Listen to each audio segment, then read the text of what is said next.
coaching, mentoring, counseling, atau bahkan kalau mau dibikin tambah seru, bedanya apa dengan training? Nah, jadi secara gambaran besar aja ya. Kalau kita ngomong training, itu definisi sederhananya, sini lo gue ajarin. Gua yang akan ngajarin lo. Itu training. Mentoring, nih gue tunjukin. Gue pernah ngerjain ini, nih gue contohin sama lo. Itu mentoring. Sering terjadi, sebelum kita kasih surat cintanya, kita coaching dulu deh. Jadi seolah-olah kayak ada persepsi coaching itu untuk orang-orang yang bermasalah saja. Iya. Nah, dengan tegas nih, saya mau ngomong nih, pakai senyum tapi ini tegasnya. Itu salah ya pengertiannya ya. Coaching itu bukannya dibilang sebagai untuk orang bermasalah, nggak seperti itu. Leaders create leaders, not followers. Nah, ini baru satu pertanyaan, saya ngomongnya udah panjang banget ya.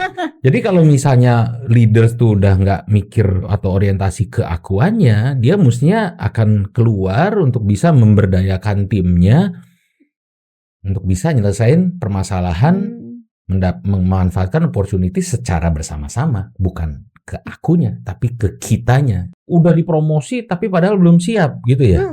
Itu sih balik ke prinsip individual ya. Saya orang yang sangat kayak begitu. Siap nggak siap, udah hajar aja dulu, nanti sambil belajar gitu loh, seperti itu. Tapi kan kata kuncinya sambil belajar. Nah, apakah itu salah, Pak? Menurut saya sangat sah-sah aja. Coaching itu tujuannya adalah untuk unlock the potential of an individual. Jadi untuk membangkitkan atau menciptakan atau menguatkan potensi dari seseorang. Itu tuh definisi coaching yang paling hakiki. Semua isi pembicaraan dalam coaching itu strictly confidential antara coachee dengan coach. Karena itu menyangkut bisnis juga sih, Pak. Bisnis satu ya, dari sisi coachee atau klien. Kalau dari sisi saya juga terikat kode etik, Pak. Dari ICF. Loh, misalnya nih saya sesi coaching sama Mbak. Selfie dulu. Post gitu di mana? Waduh, bisa dicabut tuh sertifikasi saya. Dan itu pernah terjadi. Ada orang yang kayak gitu. Mungkin juga cara Mbak juga bahasa tubuhnya. Mungkin juga senyumnya Mbak. Yang mana pada saat Mbak lagi melakukan sesi coaching dengan Claude atau dengan ChatGPT atau dengan Meta, hal itu tidak dimungkinkan. Betul sih. Cara Mbak ngelipet tangan juga. Kan kita nggak sebutin ya. Jadi kelebihannya itu ya kalau untuk coaching secara offline lah gitu. Kita bisa sebutnya nggak di AI. Iya, mungkin supaya saya lebih objektif, saya nggak mau bilang itu kelebihan deh. Tapi ya kontak aja Payung, nanti coba sendiri lah gitu. Coba rasain pokoknya di Payung ya. Hai Work Lifers, kembali lagi di podcast Work Life by Payung Pribadi bareng aku Wita. Dan podcast kali ini sangat spesial banget nih, dimana kita akan membahas salah satu fitur terbaru kita nih yang akan launching di bulan Agustus, yaitu konseling dan konsultasi. Dimana nanti kedepannya kita akan membahas podcast-podcast ya sesuai dengan temanya, yaitu ada kesehatan mental, keuangan pribadi, HR dan karir, dan juga business and coach gitu.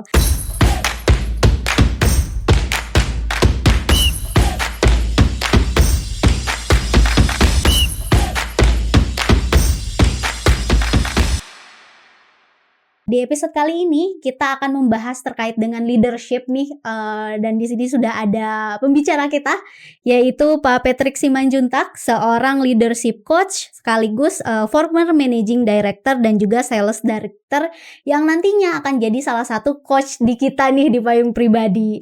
Gimana Pak kabarnya? Sehat? Baik, sehat. Terima kasih dan seneng diundang sama Mbak Wita di sini di podcast Payung. Yes, Work Life by Payung Pribadi. Oke, terima kasih ya Pak sudah gabung nih sama kita gitu untuk kita bisa berbincang lebih lanjut lagi gitu, Ya. dimana kita akan ngomongin seorang leader gitu ya Pak, karena kan di luar sana tuh leader selalu kayak di underestimate gitu ya. Leader itu biasanya orang-orang selalu mengira bahwa dia harus punya jawaban sendiri, dia harus bisa menyelesaikan masalahnya sendiri gitu. Ya. Padahal kan seorang leader juga manusia ya Pak. Iya, mereka juga butuh bantuan juga gitu. Nah, kalau boleh tahu nih, mungkin kita langsung masuk aja ke materi kita. Seperti apa sih Pak realita yang sebenarnya dihadapi sama leader-leader yang ada di luar sana? Oke. Ya, once again terima kasih bisa mengundang saya ke sini, Mbak Wita. Balik ke pertanyaan Mbak Wita tadi, seperti apa realitanya? Ya kalau jawaban singkatnya, ya seperti yang Mbak Wita tadi juga udah sebutkan ya. Intronya udah ketahuan ya. Menyelesaikan sendiri, jadi problem solver, dan seperti itu. Ya benar. Walaupun kalau boleh saya tambahin catatan, biasanya sih kalau leader yang kayak udah punya ekspektasi kepada diri sendiri, saya harus bisa cari jawabannya nih sendiri, saya harus bisa nyelesainya sendiri. Biasanya sih itu dirasakan oleh leader-leader yang memang masih berfokus ke aku atau ke diri sendiri. Oke, jadi POV sendirinya gitu. Keakuannya gitu, bahwa aku harus bisa nyelesain ini, aku harus bisa memberikan jawaban yang terbaik, aku harus bisa ngeberesin. Karena pada tahap berikutnya atau bab berikutnya, mestinya tuh leader itu udah lebih ke luar gitu. Karena kan mungkin Mbak Wita atau pemirsa suka dengar ada pepatah, leaders create leaders. Yep. Not followers. Nah, ini baru satu pertanyaan, saya ngomongnya udah panjang banget ya. Jadi kalau misalnya leaders tuh udah nggak mikir atau orientasi keakuannya, dia mestinya akan keluar untuk bisa memberdayakan timnya, untuk bisa nyelesain permasalahan, memanfaatkan opportunity secara bersama-sama, bukan ke akunya tapi ke kitanya gitu. Jadi udah bukan ke akunya lagi tapi harusnya ke kita. Iya. Gimana cara menyadarkan keakuan dan kekitaan ini dari keakuan bisa menjadi kekitaan? Wah, hebat nih Mbak Wita, nih baru pertanyaan kedua.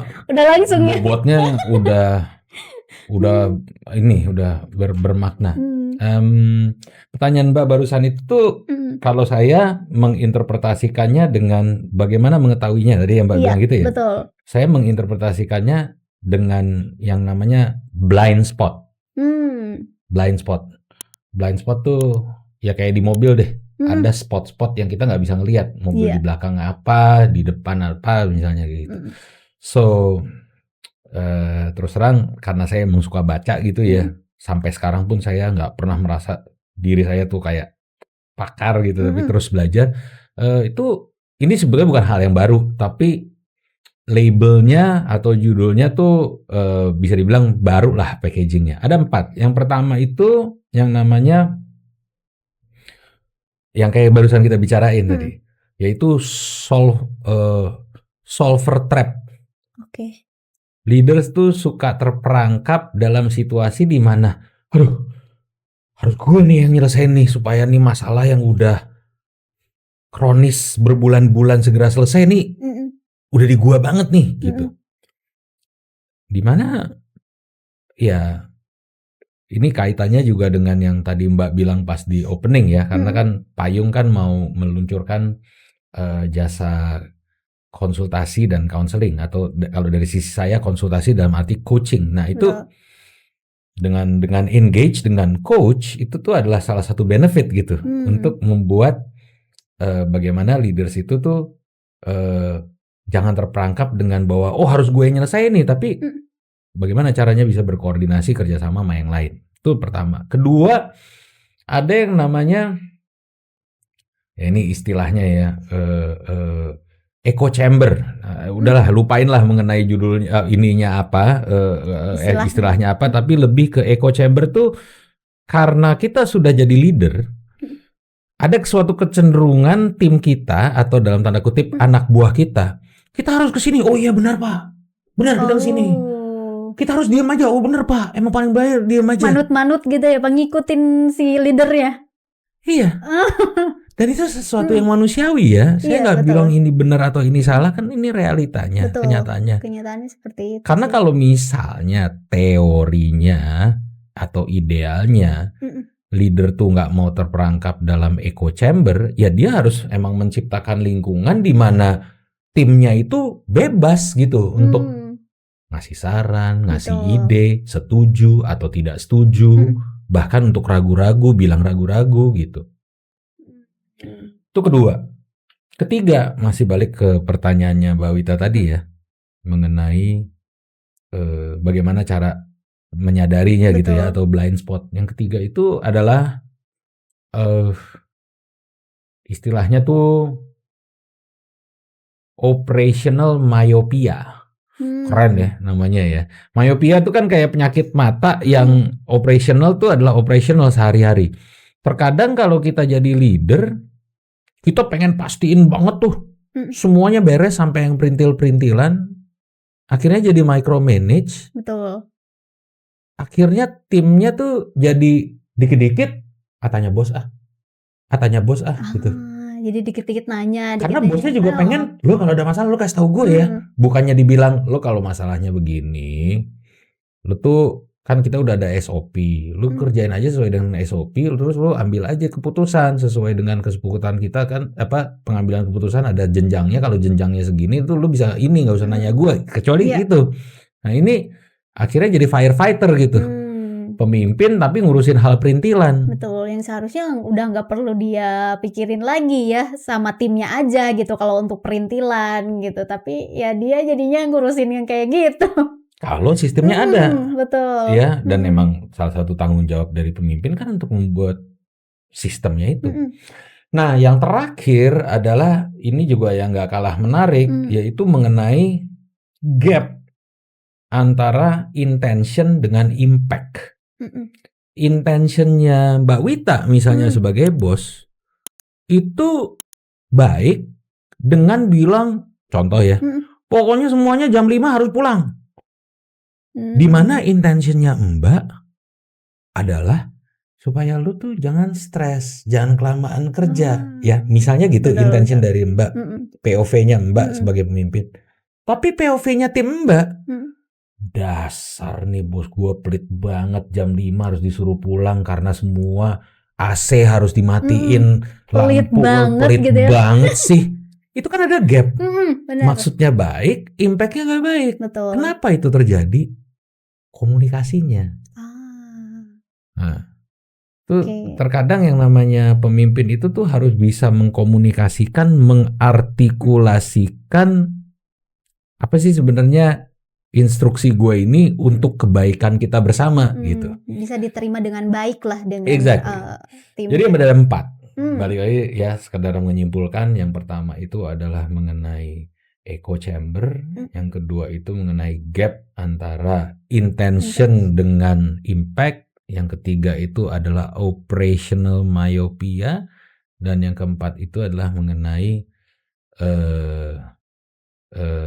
apa tadi itu? Yang keempat lah pokoknya gitu. Oke. Kalau tadi kan Bapak udah ngejelasin nih banyak panjang lebar ya gitu terkait dengan leadership itu.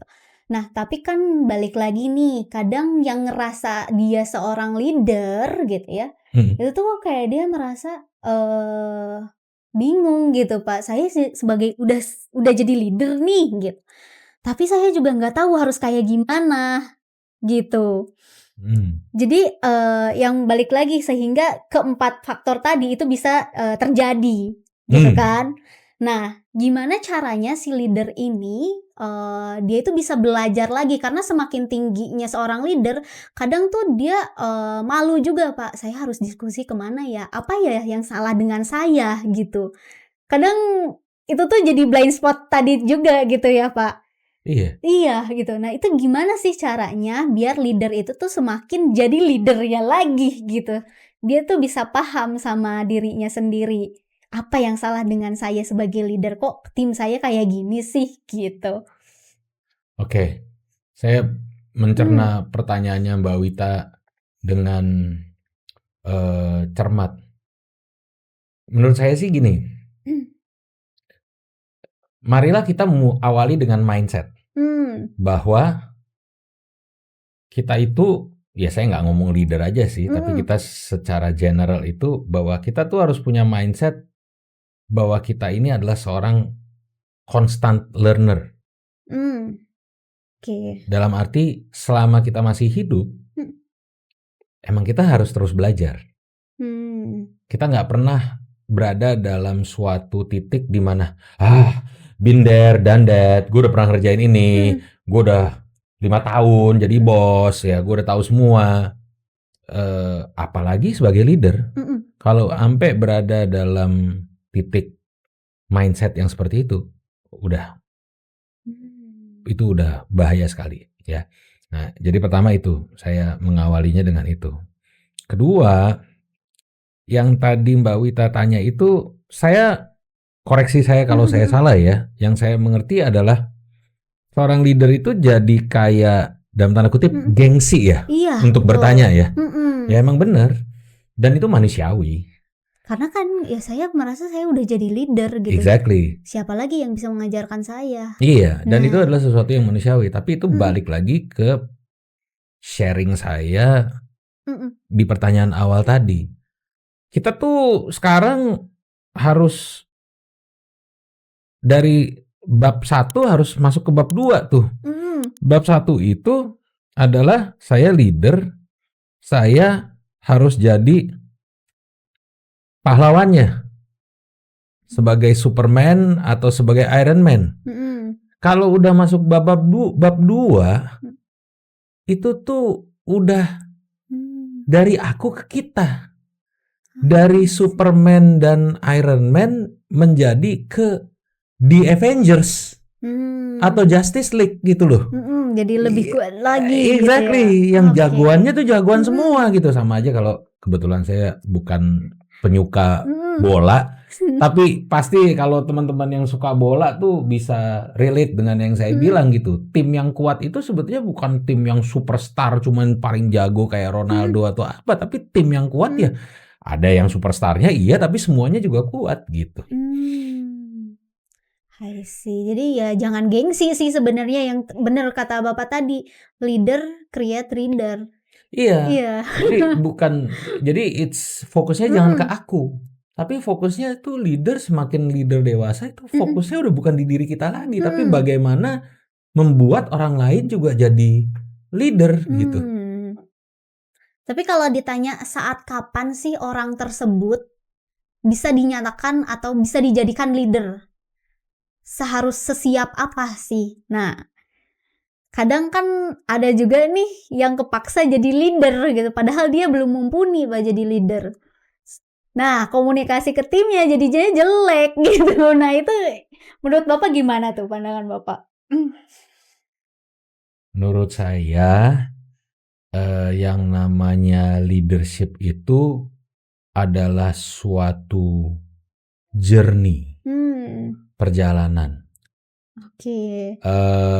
Kalau kita ngomong secara teori itu bisa-bisa aja ya. Pokoknya Mbak Wita kalau udah ikut training leadership modul 1 sampai modul 5 artinya udah siap jadi leader. Itu secara teori, hitam di atas putih. Dengan metodologi dan juga KPIs atau parameter tertentu ya bisa-bisa aja, dan secara kenyataan itu ya tingkat keberhasilannya adalah sampai 50-60% ya. Ini saya secara general aja ngomong kayak gitu.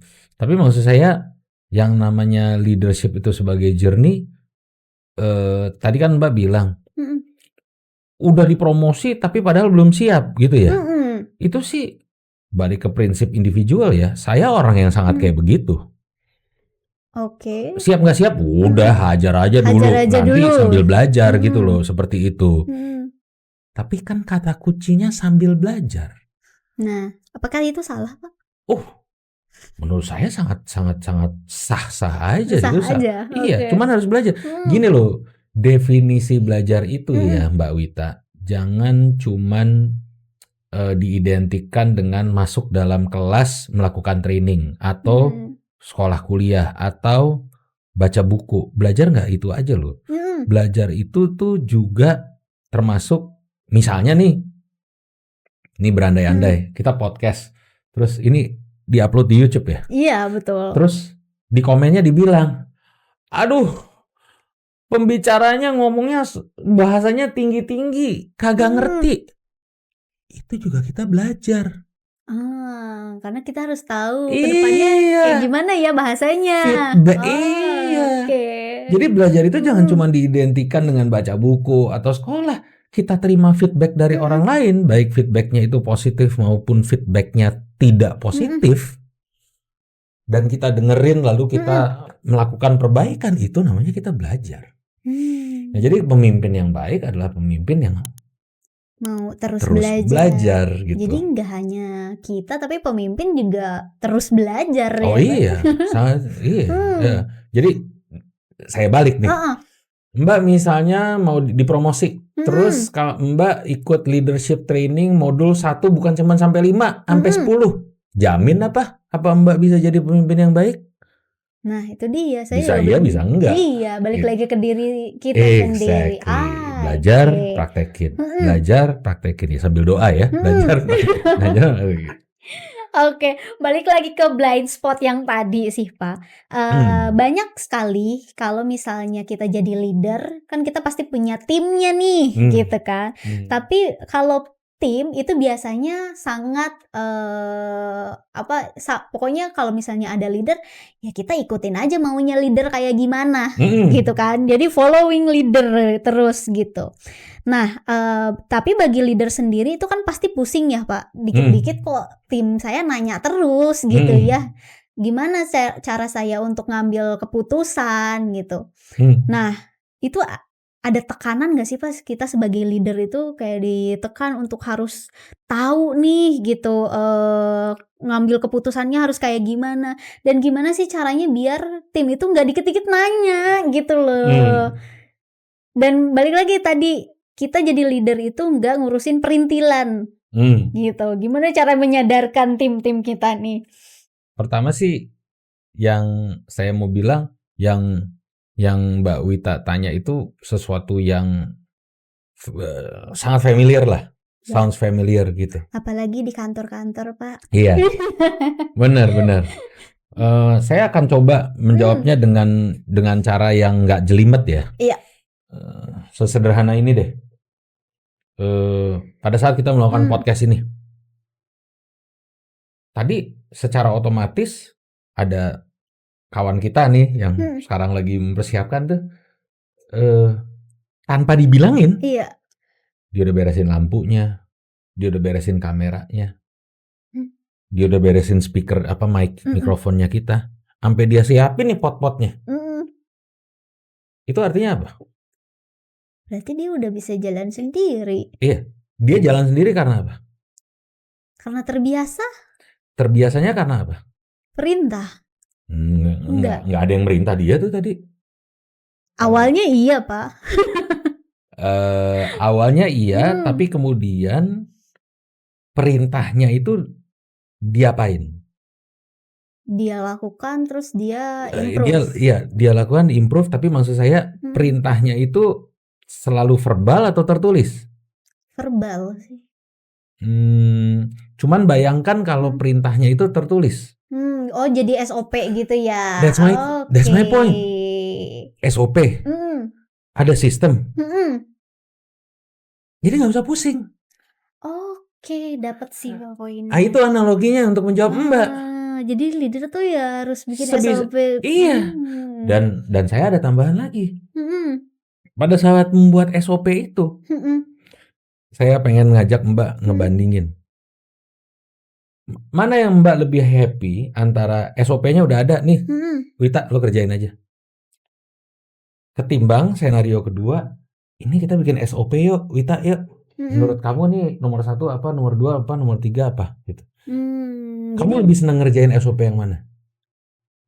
Yang nomor 1 yang udah dikasih, udah jadi sama bos kamu, atau nomor 2 yang kamu bikin bareng-bareng sama bos kamu? Brainstorm ya. Iya.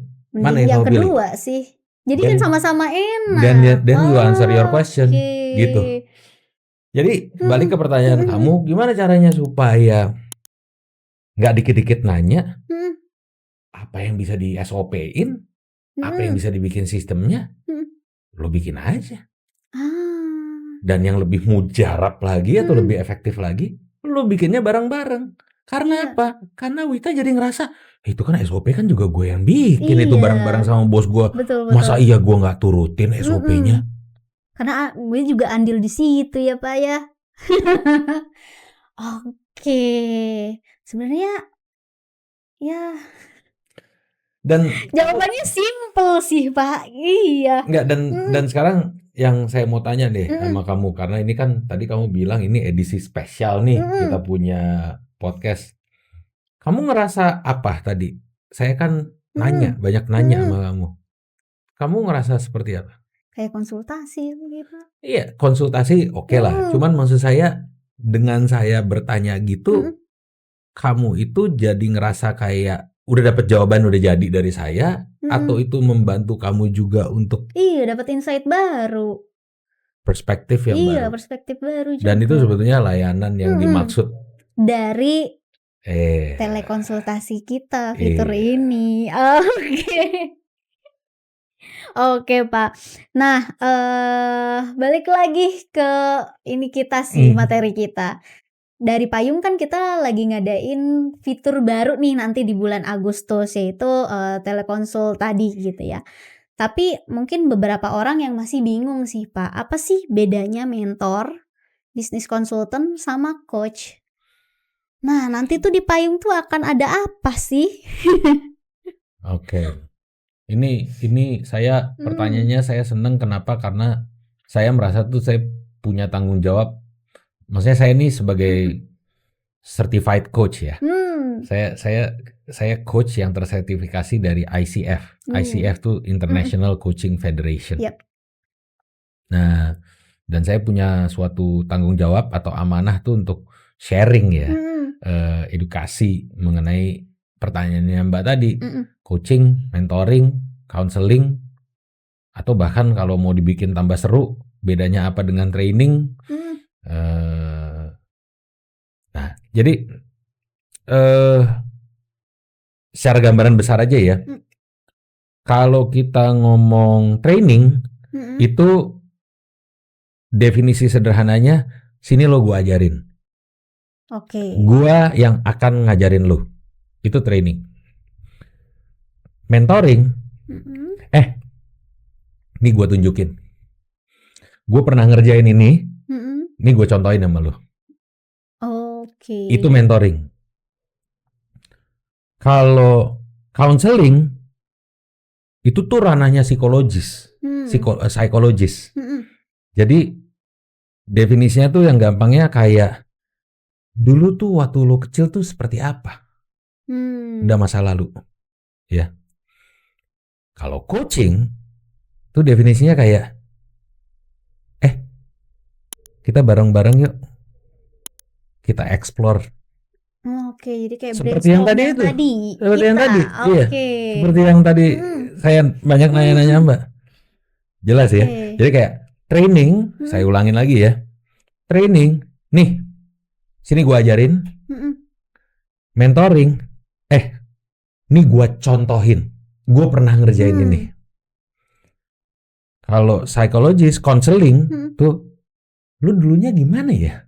Dipahamin dulu gitu. Masa lalu. Kalau coaching, kita bermitra, kita explore bareng-bareng yuk. Diajakin brainstorm. Kalau bisnis konsultan ada kalau juga itu gini, tuh. Ada. Kalau itu gini, minta data lo, Hmm. gue kasih tahu lo, gue analisain nanti gue kasih tahu. Oh, dikerjain Eh, sama konsultannya. Oke, itu perbedaannya. hmm, Oke, nah kalau di payung nih Pak, hmm. itu kita ada apa aja nih? Dan Bapak jadi salah satu coach yang tadi Oh, kan? well, jujur Hmm, sepanjang pengetahuan saya ya, saya juga ya hmm, saya sangat excited lah hmm, bisa bergabung sama tim Payung di sini. Sepanjang pengetahuan saya, Payung itu memang membuat akan meluncurkan offering yang tadi itu, yaitu Telkonsult coaching, ya coaching. Makanya coaching. saya ada di sini. Bahkan juga coaching, di mana coaching dan counseling lah Hmm, istilahnya. Tapi ada yang kayak Mbak bilang tadi kan, yang ada konsultasi tadi. ada empat kategori itu ya. Ya saya juga makanya saya dengan senang hati saya akan mensupport di kategori yang untuk business coach Coach. ya, leadership business coach, sama yang di kategori HR and career Hmm. topics gitu. Wah, ada 2 nih teman-teman. Iya. Iya. Nah, saat kapan nih Pak saya bisa coaching dengan Bapak? Oh itu Kadang mungkin nih pada mekanismenya, iya. iya Itu kalau nih. itu mekanisme mungkin Mbak Wita yang lebih tahu lah. Saya sih ngikut aja lah seperti Kadang apa. kan leader suka bingung nih Pak gitu. Oh oke. Kadang kapan ya gitu saya harus menemui coach Hmm. gitu. Karena saya udah jadi leader gitu. Apakah pas bisnis saya bermasalah aja atau pas kapan ya bagusnya? Nah, gimana tuh Pak kira-kira? Nah, itu pertanyaan yang menarik. Wah, pertanyaan menarik-menarik terus gitu dia. Enggak, saya bilang menarik karena gini, pada kenyataannya ya, Mhm, zaman dulu sih waktu saya masih aktif di corporate seperti itu dan saya rasa kalau nggak salah sekarang juga masih kayak gini kok.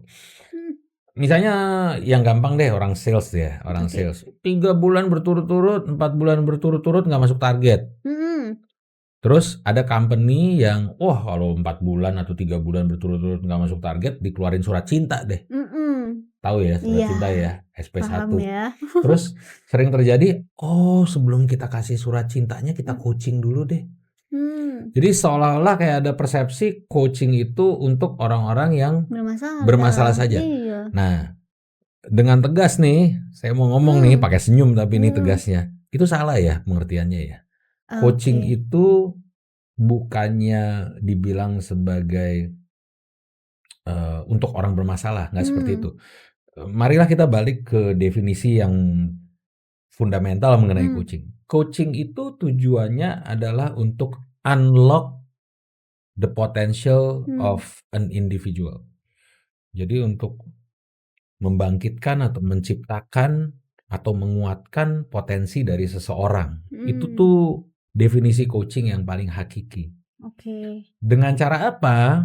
Dengan cara dia Mhm, bermitra loh dengan coach. mhm, Kalau klien itu kan coachee mmm, namanya, klien coachee, coach itu ya coachnya gitu. Fun- Hal fundamental mengenai coaching tuh adalah partnership, bermitra. oke. Jadi yang namanya coach itu tuh bukannya untuk bilang misalnya Mbak Mhm, coachee, saya coach. Oh Wita, lo kalau ada masalah itu lo mestinya ngerjain ini, lo mhm, mestinya pergi ke sana gitu. mhm, Enggak. Coach oke. nggak seperti itu. Coaching tuh dialog coaching nggak kayak gitu. Coaching, Mhm, Mbak sebagai coach itu mhm, akan menjelaskan ke saya mengenai 3 hal. oke. Hal yang pertama, ini situasi saya sekarang. Mhm, Yang kedua, ini situasi yang saya inginkan. oke. Yang ketiga, bagaimana saya bisa bergeser dari situasi sekarang ke situasi yang saya Mmm, inginkan. jadi kayak Itu belajar bareng gitu. Mbak menjelaskan. Oh, oke. Coach menjelaskan Mhm, ke mhm, coach. Tanggung jawabnya coach. mhm, Coach itu akan mendengarkan mmm, dan mhm, bertanya. Kayak tadi yang saya lakukan mhm, sama Mbak, kayak bertanya. konsultasi Enggak konsultasi, brainstorm. iya bertanya. Mhm, Sehingga si coach itu bisa mendapatkan jawaban atas pertanyaannya sendiri. jadi ya nggak pas adanya penyakit bermasalah tadi aja, tapi dari awal gitu ya. Iya, karena yang namanya coaching itu dari tadi yang seperti saya bilang adalah untuk menciptakan atau menguatkan potensi dari seseorang. Ya memang pada prakteknya coaching itu tuh ada 2 kategori besar lah.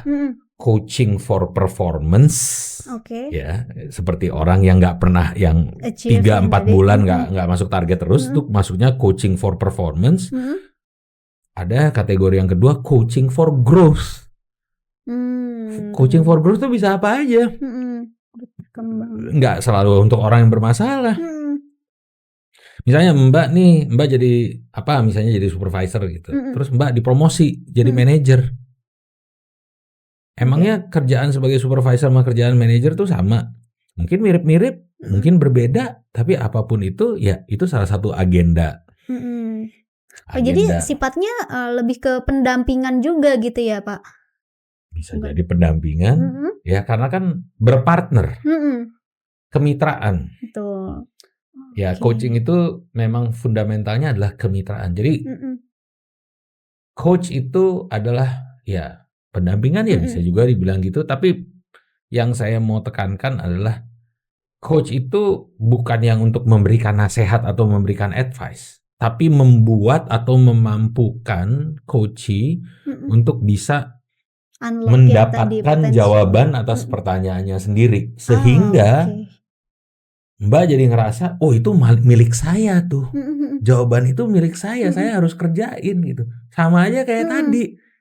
Pilih SOP yang udah dibuatin sama bosnya, atau pilih SOP yang dibuatnya bareng-bareng sama bosnya.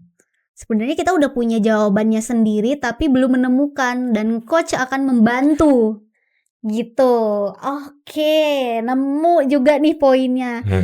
Tapi Pak, di era gempuran AI sekarang, sebenarnya kan kalau aku misalnya tadi saya jadi leader yang tadi gitu ya Pak, gimana caranya saya unlock potensial saya gitu.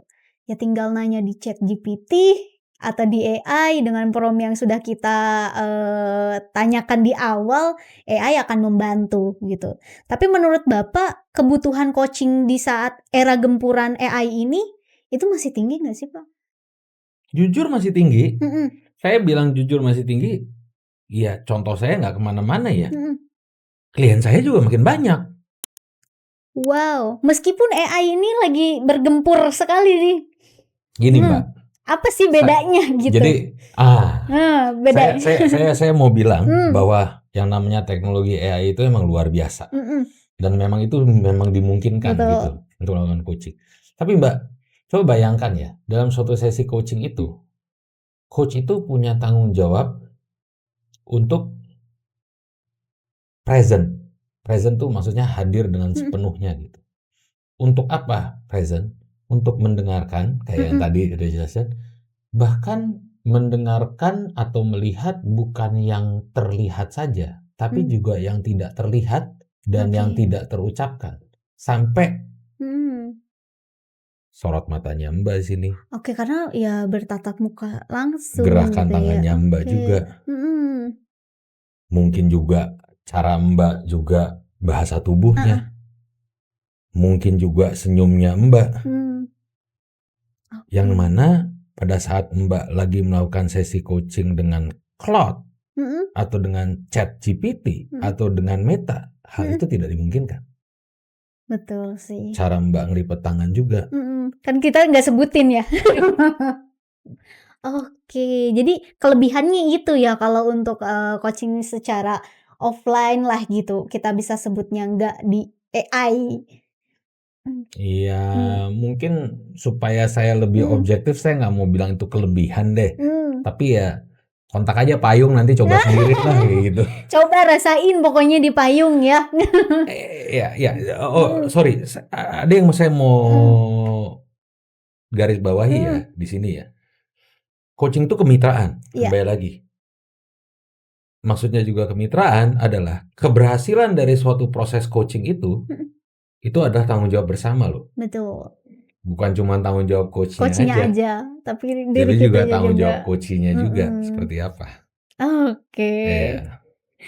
Oke, tapi kalau misalnya dengan adanya payung itu kan sebetulnya kayak platform digital gitu Iya. ya. Mungkin di luaran sana ada payung-payung lagi lah gitu.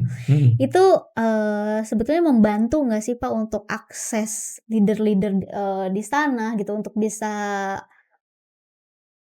konsultasi gitu. Itu Oh sangat membantu ya, nggak? sangat. Maksudnya Mhm. nggak usah jauh-jauh.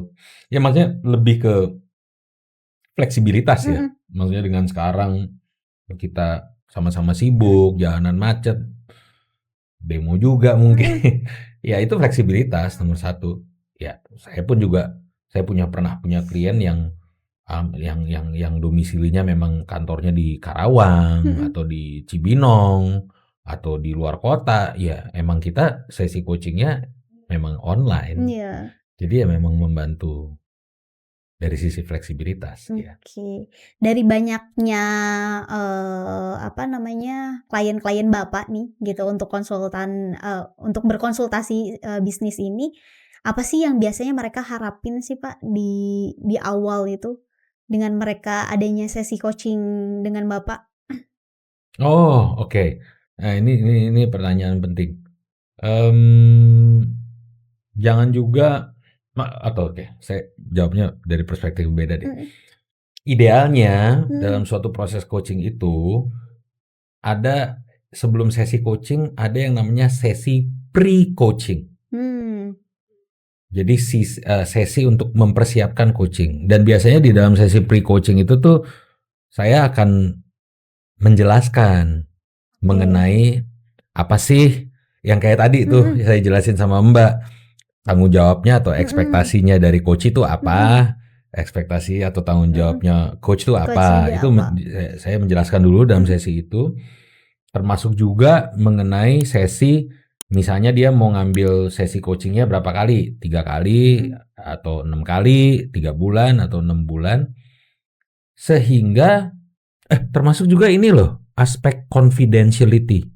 Iya, betul betul. Semua isi pembicaraan dalam coaching itu strictly confidential Mhm. antara coachee dengan coach. Karena itu menyangkut bisnis juga sih, Pak. Bisnis Mhm. satu ya dari Betul. sisi coachee atau Mhm. klien. Kalau dari sisi saya juga terikat kode etik, Pak.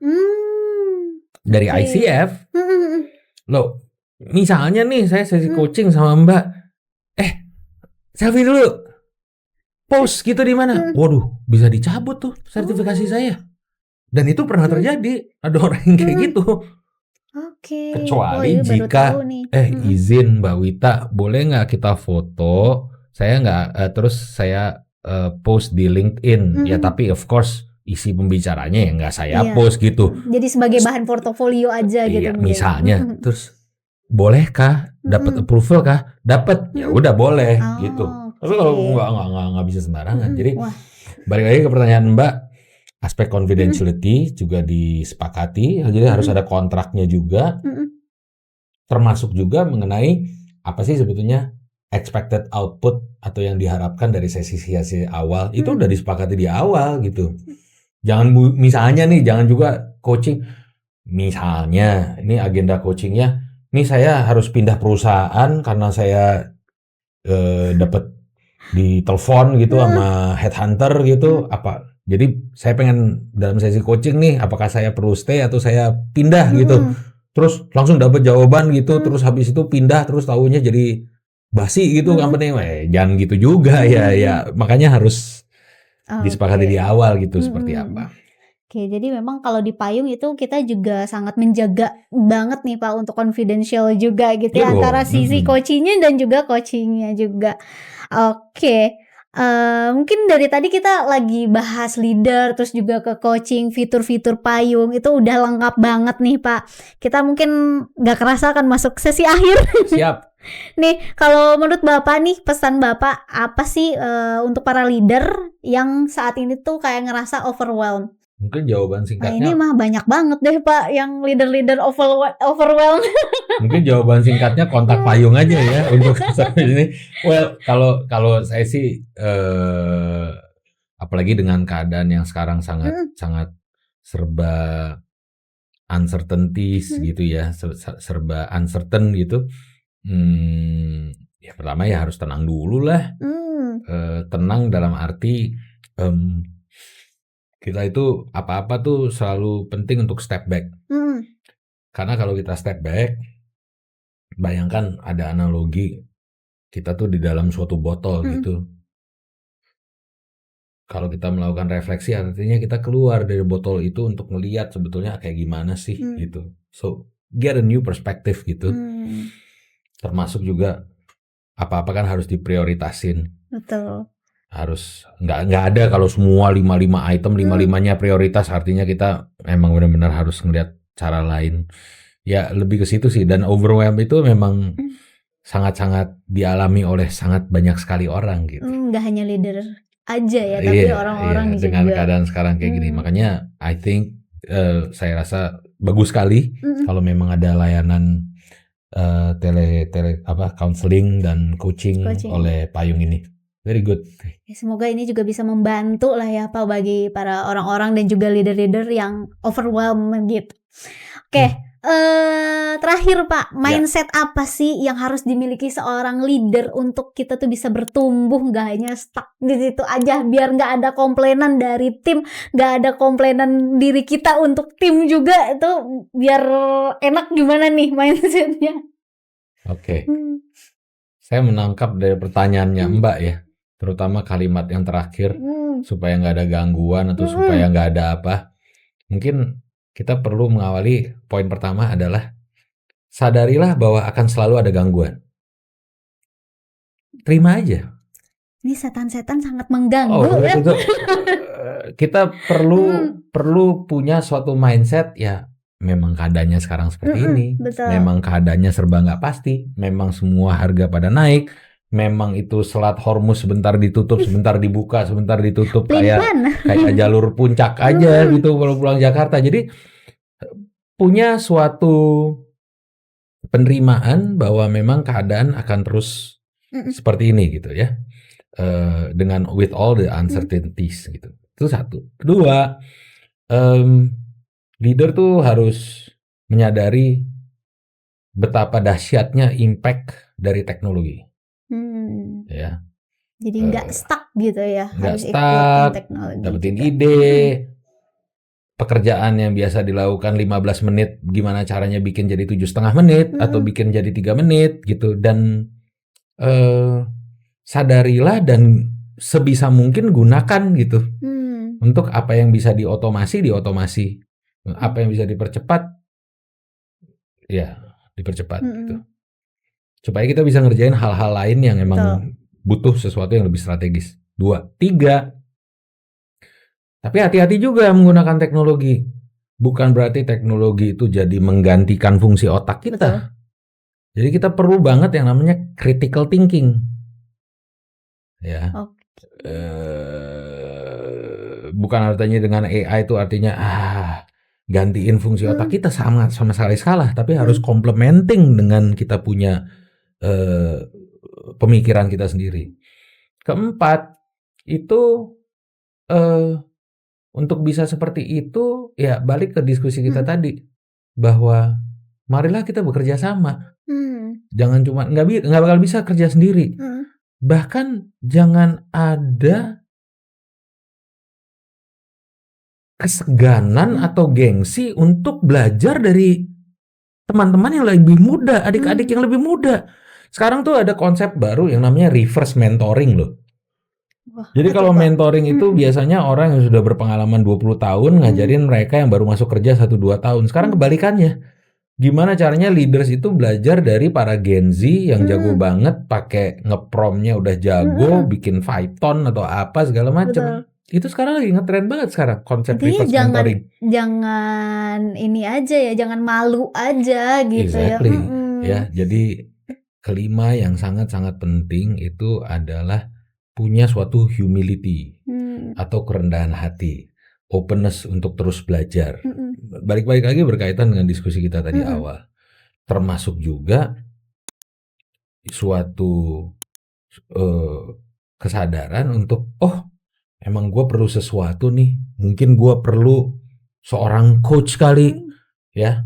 balik-balik lagi ke yang edisi spesial ini gitu ya, untuk bisa berefleksi dan untuk bisa mendapatkan jawaban potensi dari diri saya sendiri. Dan yang terakhir, apa-apa tuh harus mikir dari aspek sustainability juga. Maksudnya sustainability sesuatu yang berkelanjutan. Betul. Jadi jangan cuma ada masalah beresin, tapi harus mikirin nih ke depannya gimana nih supaya kita mencegah hal ini jangan terjadi lagi gitu. Iya, jadi sesuatu yang sifatnya berkelanjutan, yang sifatnya jangka panjang, nggak cuma untuk fixing problem, firefighting, ya seperti itu. Keren banget nih Pak. Terima kasih banyak loh Pak Patrick atas insight luar biasa hari ini. Jadi dari obrolan kita sih tadi makin jelas ya Pak gitu, bahwa memang seorang leader itu nggak berarti harus punya jawaban sendiri ataupun menghadapi semuanya sendirian gitu. Dan seorang leader itu harus open minded dan jangan gengsi nih untuk belajar meskipun sama bawahannya sendiri gitu, karena ilmu tuh bisa didapat dari mana aja gitu ya. Oke. Nah mungkin itu aja kali Pak. Mungkin aku sembari ke para work-lifers, kabar baiknya seperti yang aku bilang tadi ya, para work-lifers di Payung juga bisa mendapatkan pendampingan profesional seperti business coach maupun business consultant, jadi lebih mudah. Di platform Payung kita ada fitur baru namanya konseling dan juga konsultasi, yaitu ada kesehatan mental, keuangan pribadi, HR dan karir, dan juga business and coach gitu. Jadi nanti tinggal dikepoin aja, akan rilis di bulan Agustus nanti. Mungkin bagi para work-lifer yang sedang membangun bisnis, memimpin tim, dan juga ingin terus mengembangkan kemampuannya untuk sebagai leadership gitu ya, nantikan terus informasi mengenai layanan terbaru dari Payung. Thank you banget Pak Patrick untuk hari ini, untuk ilmunya. Pleasure. Thank you banget juga para work-lifer. Selamat berjumpa lagi di episode selanjutnya.